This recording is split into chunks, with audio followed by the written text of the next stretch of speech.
Nagimadan!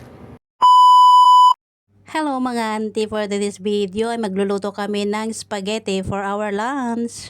Dahil nga nag-iwan na maraming pera si Sir Budget sa aming mga pagkain na gustong kainin ng mga bata, kaya nagluto kami ngayon ng spaghetti. So naggisa na kami dito ng bawang, sibuyas at may butter na yan. So actually ang nagluluto dyan ay yung kasama kong si Joe. So nilagay niya na rin ang minced pork. Ito yung request ng mga bata na aming lunch. Kasi nga half day lang sila ngayong araw na to. Tuesday kasi exam na mga bata sa school. Last exam or kaya last period ng kanilang school. Kaya half day lang sila. At syempre, gusto din namin makatikim ulit ng spaghetti, pero mas masarap sana ang spaghetti ng Jollibee. Syempre, para mas healthy ang ating spaghetti, nilagyan natin ng carrots at ham. Pero walang tatalo sa spaghetti ng Jollibee. Bida ang saya!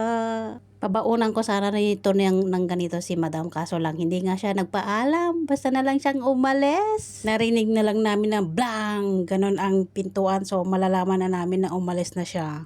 At dahil wala kaming tomato sauce o kaya spaghetti sauce talaga ng Pilipinas, ang ginamit namin ay yun nasa lata.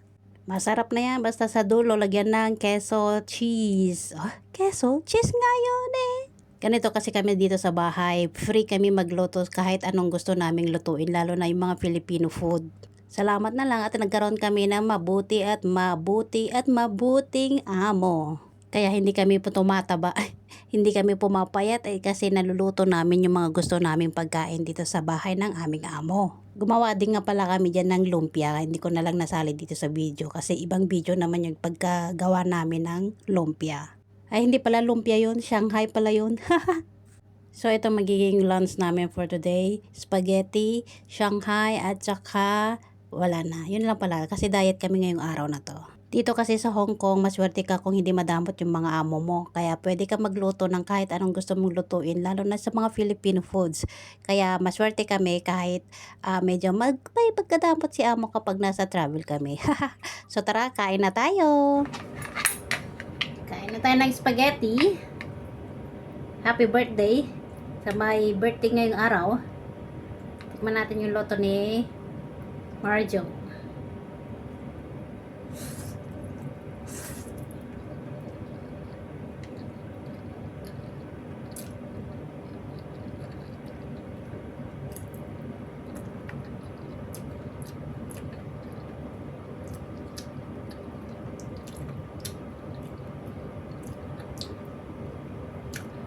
Nagimadan!